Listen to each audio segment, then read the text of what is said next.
today there is no question of decision, but Chief Minister has convened a meeting today, not tomorrow, 11 o'clock, and that in that meeting we are going to take a serious decision, and government is thinking of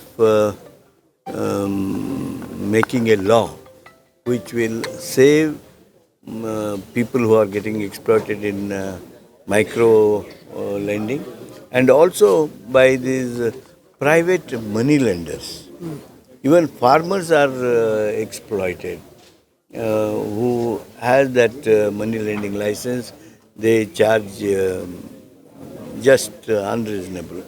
With all that, we are now trying to bring a law which will be powerful, which will help the machinery, administrative machinery, to stop, to keep control the very exploitation of poor people. Sir, is everything